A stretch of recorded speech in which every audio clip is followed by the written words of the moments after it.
How do they do it?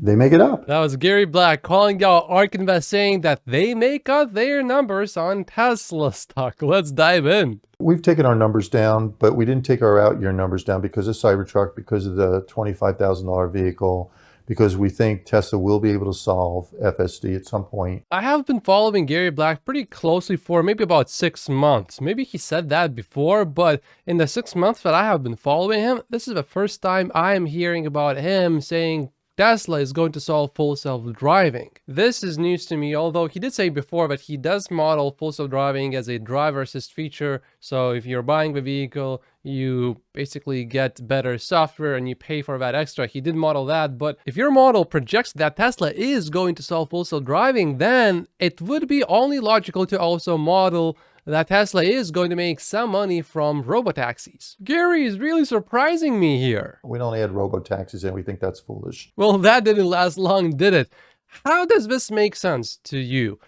Gary says that Tesla is going to solve full self-driving, but yet make no money from robotaxis at all. I know Gary's really bullish on Tesla stock because Tesla EVs are really good, and Gary thinks that Tesla is going to sell about 10 million EVs in 2030, I think. But if you solve full self-driving, there will be robotaxis. It's just a matter of time.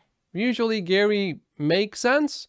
Maybe he hasn't finished explaining yet, so let's see. By make sense, I mean Gary usually does not contradict himself seconds later like Gordon Johnson does all the time. But having a, we'll call it level 4 autonomy FSD will sell more Teslas. You know, it's a reason to buy a Tesla. I like Gary because he explains very well how Wall Street is thinking, but I'm really struggling to understand how he's not contradicting himself here. Level 4 means high automation. The vehicle performs all driving tasks under specific circumstances. Geofencing is required. Human override is still an option. It does not say that human override may be still required, which would be level 3 conditional automation. So for example, level 4 for Tesla could mean that you can use full self-driving in San Francisco because right there you have a lot of data. In other words, a level 4 system still has limits, but as long as it's within those limits, no human intervention will be needed. It's real self-driving. If Gary really believes that Tesla will get to level 4, that means robotaxis will be inevitable. You mentioned you don't want to include any kind of robo-taxi revenue. Brett Winton from ARK Invest was a little upset the other day on Twitter because he called it dumb not to include at least some revenue because his argument is you have to assign some probability to the fact that there will be robotaxis. And if that probability is 25%, then you should give 25% of the revenue to your number. What do you think? I mean, is robotaxi, if it happens, great, it's icing on the cake, or should you look at it that way?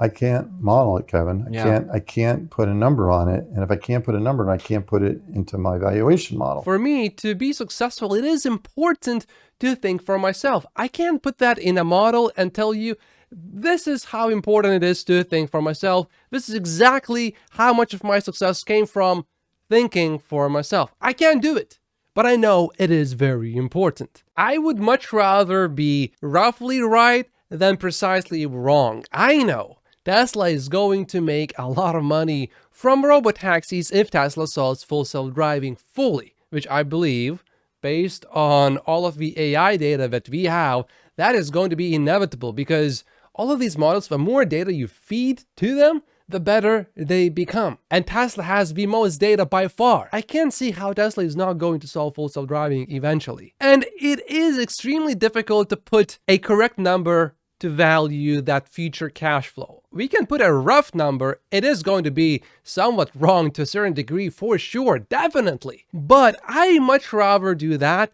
than say it's worth nothing and be precisely wrong. But at the same time, I do understand where Gary Black is coming from because he is a fund manager and people on Wall Street, they have to look at what is already happening to a certain degree and then model based on that. Although to me, it's obvious it is going to happen, even though it has not yet. This is where we, retail Tesla stock investors, have a huge advantage over Wall Street. And now Meet Kevin asks Gary, how does ARK Invest come up with their numbers? How do they do it?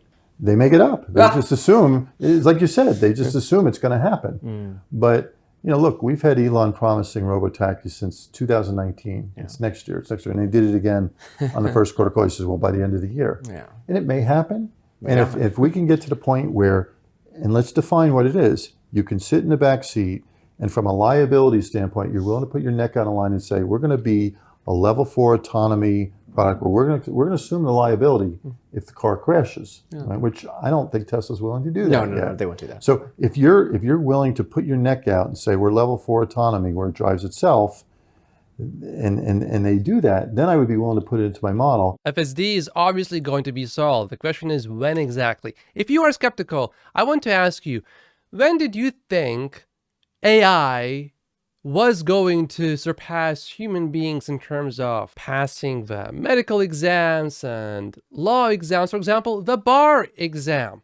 Well, in January, ChatGPT passed law exams, although the performance was mediocre, so obviously it's not going to get much better. I mean, it will take a long time for it to really do well at the exam, right? But this just happened. The latest version of ChatGPT aces the bar exam with a score nearing the 90th percentile. Tell me honestly, did you expect a year ago that AI will be able to do better at these exams than people? And I'm really asking you here, did you really believe that? Or are you now thinking, yeah, it can pass the exam, but it can't be a lawyer yet? Even AI experts who are most familiar with exponential curves are still poor at predicting progress, even though they have that cognitive bias. So here's an example. In 2021, a set of professional forecasters very well familiar with exponentials were asked to make a set of predictions, and there was a $30,000 pot for making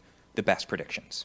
And one of the questions was, when will AI be able to solve competition-level mathematics with greater than 80% accuracy? This is the kind of example of the questions that are in this test set. So the prediction from the experts was AI will reach 52% accuracy in 4 years. But in reality, that took less than 1 year to reach greater than 50% accuracy. And these are the experts. These are the people that are seeing the examples of the double exponential curves, and they're the ones predicting, and it's still 4 times closer than what they were imagining. Yeah, they're off by a factor of 4, and it looks like it's going to reach expert level probably 100% of these tests this year. You will hear them talk about double exponentials. Normally, you see exponential growth in AI technology, but the moment AI can actually teach itself, which in some cases it already can, then you see a double exponential. That's right, an exponential on top of another exponential. All right, and then it turns out AI is beating tests as fast as we can make them. So this line is human ability. Each one of these colored lines is a different kind of test.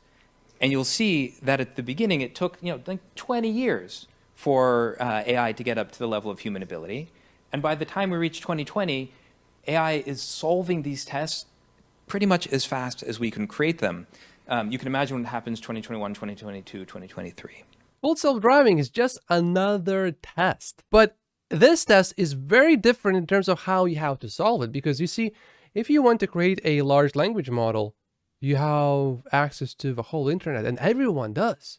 Anyone can scrub Twitter, even though Elon Musk owns it. Every tweet is basically public, so you can learn from it. Everyone has access to every single book in the world. Everyone has access to all of Wikipedia, but only Tesla has the most data when it comes to driving. And James Damo, who is quite familiar with AI, he said that Tesla is probably 100 times ahead if vision is the way to solve full self-driving.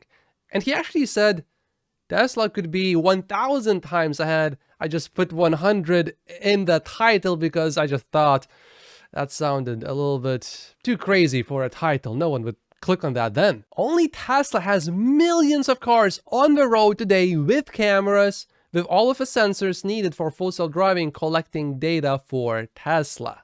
Even for the experts, it's getting increasingly hard because progress is accelerating. So this is Jack Clark, the co-founder of Anthropic, the former policy director at OpenAI. And he says the progress us unlocking things critical to economic and national security. And it's happening so fast that if you don't skim papers each day, you will miss important trends that your rivals will notice and exploit. And even creating this presentation, if I wasn't checking Twitter a couple times a day, we were missing important developments. This is what it feels like to live in the double exponential.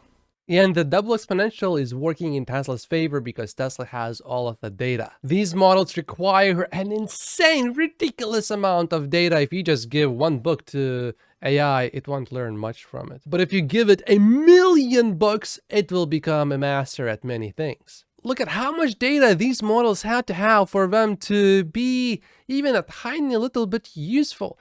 I don't even know how to pronounce this number, 22 zeros? That does not even fit in my Windows calculator here. Unless you have an insane amount of data, you get nothing out of it. Data is the most important thing. But then you got to say, okay, who else is going to get there? Yeah. And you know, we'll call them the Uber Bulls. The Uber Bulls will say, well, Tesla's the only one who can do it because they have a general solution that works anywhere. Vision versus mapping, right? Yeah. No. That's not the main reason why Tesla is going to make it. Tesla is going to make it because it has by far the most amount of data. As opposed to, you know, if you look at Cruise, Waymo. you look at Waymo, they're geofenced, and I get it, you know, and they're trying to connect their geofenced areas. But in China, that's not how it works. And you've got, you know, 3 or 4 competitors that are all spending as much as Tesla on trying to solve autonomy. With vision then.